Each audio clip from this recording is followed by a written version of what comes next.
এই 11টি প্রশ্ন আইসিটি পরীক্ষায় আমি আজকে যে 11টি প্রশ্ন দিব ক খ গ আকারে একদম সাজিয়ে তোমার যেভাবে পরীক্ষায় আসবে, এই 11টি প্রশ্ন তুমি যদি সলভ করো করতে পারো, আমার কাছে কেন জানি মনে হচ্ছে এই 11টি প্রশ্ন হতে 5 থেকে 6টি প্রশ্ন কমন থাকবে, যেখান থেকে 50 থেকে 60 মার্ক তোমার কমন পেয়ে যেতে পারো। আসো এই 11টি প্রশ্ন আমরা একটু দেখে ফেলি। এখানে দেখো, আমি শুরুতেই এখানে লিখে রাখছি যে ইনশাল্লাহ 5 থেকে 6টি প্রশ্ন কমন থাকবে। এখানে 1 নম্বর দেখো বলছে, একের ক, তথ্য প্রযুক্তি কি। এই ক নম্বর দেখো, এগুলো দুই দুই মার্কের জন্য থাকতে পারে। খ দেখো বলছে এখানে কম্পিউটার এর ক্রমবিকাশের বিভিন্ন ধাপ বা কম্পিউটারের প্রয়োজন বর্ণনা করো। এই প্রশ্নটা 100% ইম্পর্টেন্ট একটা প্রশ্ন। এই প্রশ্নটা দেখো গ এখানে বলছে সিস্টেম ইউনিটের প্রধান উপাদান সমূহ বর্ণনা করো। এটাও খুবই গুরুত্বপূর্ণ একটি প্রশ্ন। এরপর দেখো দুইয়ে এখানে বলছে, দুইয়ের ক সিপিইউ কি। দুইয়ের খতে বলছে এখানে কম্পিউটারের কেন্দ্রীয় প্রক্রিয়াকরণের বিভিন্ন অংশের বর্ণনা দাও। দুইয়ের গতে এখানে বলছে হার্ডওয়্যার ও সফটওয়্যারের মধ্যে পার্থক্য দেখাও। এই প্রশ্নগুলো খুবই গুরুত্বপূর্ণ। তোমাদের অনেকের কাছে মনে হতে পারে, ভাইয়া আপনি একদিন পর পর সাজেশন কেন চেঞ্জ করতেছেন? ভাইয়া তোমরা লক্ষ্য করে দেখো, সাজেশন আমি একটুও চেঞ্জ করে নাই। শুধুমাত্র অনেকে আমার রিকোয়েস্ট করছে, ভাইয়া সাজেশনগুলো আপনারা প্রশ্ন যেভাবে আসবে নমুনা প্রশ্ন অনুযায়ী সাজিয়ে দিন। তো সেই কারণে আমি প্রশ্নগুলোকে একটু পরীক্ষায় যেভাবে আসবে সেভাবে সাজিয়ে দিচ্ছি আর কি, এবং বেশ কিছু প্রশ্ন কমিয়ে একটা সুন্দর সাজেশন দিয়ে দিচ্ছি। দেখো তিনি এখানে বলছে কত, অপারেটিং সিস্টেম কি। এটা খুবই গুরুত্বপূর্ণ প্রশ্ন। অপারেটিং সিস্টেম কি? খতে এখানে বলছে দেখো অপারেটিং সিস্টেম এর কার্যপ্রণালী ব্যাখ্যা করো। গতে বলছে এখানে র্যাম ও রমের মধ্যে পার্থক্য লেখো।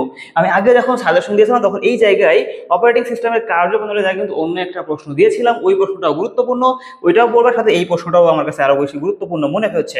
এই হচ্ছে মোটামুটি এই প্রথম 3টা প্রশ্ন আলোচনা শেষ। আমি চলে যাচ্ছি এখন দেখো নেক্সট পেজে। দেখো নেক্সট পেজে আমাদের এখানে 4 নম্বর প্রশ্ন এখানে কি আছে। 4 নম্বর প্রশ্ন এখানে আসা হচ্ছে যে ওয়ার্ড প্রসেসর কি। ওয়ার্ড প্রসেসর কি? খত দেখো এখানে বলছে যে ওয়ার্ড প্রসেসরের সংরক্ষণ করার ধাপসমূহ লিখো। গত এখানে বলছে কিভাবে ওয়ার্ড প্রসেসর ব্যবহার করে ডকুমেন্টস তৈরি করা যায় বর্ণনা করো। খুবই গুরুত্বপূর্ণ প্রশ্ন। দেখো পাশে এখানে বলছে স্প্রেডশিট প্যাকেজ কি। খতে বলছে ডাটা ম্যানেজমেন্টের স্প্রেডশিটের গুরুত্ব বর্ণনা করো। গত দেখো বলছে ওয়ার্কশিট কি। ওয়ার্কশিট প্রিন্ট করার আগে প্রিন্ট প্রিভিউ অপরিহার্য, উক্তিটির সপক্ষে যুক্তি দাও। এই যে প্রশ্নগুলো দিচ্ছি, এই প্রশ্নগুলো তোমাদের পড়তে পারো। আমার কাছে কেন জানি মনে হচ্ছে এখান থেকে 50-60টা মার্কস তোমরা কমন পেয়ে যাওয়া। এর বাইরে একটু প্রশ্ন পড়া লাগবে না আশা করি। দেখো 6 এখানে বলছে ক সাইবার ক্রাইম কি। সাইবার ক্রাইম খুবই গুরুত্বপূর্ণ প্রশ্ন। কথা বলছে সাইবার অপরাধ প্রতিরোধে সরকারের ভূমিকা মূল্যায়ন করো। এগুলো আমি আগে সাজেশন 100% গুরুত্ব দিয়ে বলেছি কিন্তু। গত দেখো প্রেজেন্টেশন ডিজাইন করার মূলনীতি সমূহ বর্ণনা করো। খুবই গুরুত্বপূর্ণ প্রশ্ন। দেখো সাথে এখানে বলছে ম্যালওয়্যার কি। খতে বলছে এখানে ম্যালওয়্যার এবং ভাইরাসের মধ্যে পার্থক্য লেখো। দেখো বলছে এখানে তথ্য নিরাপত্তার হুমকি সমূহ বর্ণনা করো। এই প্রশ্নগুলো খুবই গুরুত্বপূর্ণ, তোমরা অবশ্যই এই প্রশ্নগুলো পড়বে। এরপর দেখো আমি চলে যাচ্ছি নেক্সট পেজে। আমাদের প্রথম 7টি প্রশ্ন আলোচনা করে ফেলেছি। দেখো প্রথম 7টি প্রশ্ন আলোচনা হয়ে যাচ্ছে, এখন আমরা নেক্সট পেজে। দেখো নেক্সট পেজে এখানে কি বলছে। নেক্সট পেজে এখানে বলছে 8-এ যে ইন্টারনেট কি। ইন্টারনেট কি? খতে দেখো বলছে ইন্ট্রানেট ও ইন্টারনেটের মধ্যে পার্থক্য লেখো। বলছে এখানে জিপিটি কি, এর কার্যপ্রণালী ব্যাখ্যা করো। খুবই গুরুত্বপূর্ণ প্রশ্ন। 9-এর ক দেখো কৃত্রিম বুদ্ধিমত্তা কি, যাকে আমরা আর্টিফিশিয়াল ইন্টেলিজেন্স বলি। দেখো বলছে কৃত্রিম বুদ্ধিমত্তা এআই এর সুবিধা ও অসুবিধা সমূহ বর্ণনা করো। অথবা বলতে পারে এআই বা অটোমেশন ব্যবহারের নৈতিক সীমাবদ্ধতা আলোচনা করো। এরপর দেখো গ এখানে বলছে জিপিটি ব্যবহারের সুবিধা ও সীমাবদ্ধতা লিখো। 10-এ দেখো এখানে কি বলছে, কতে আপওয়ার্ক কি। খতে বলছে আপওয়ার্কে কিভাবে ফ্রিল্যান্সিং করা যায় ব্যাখ্যা করো।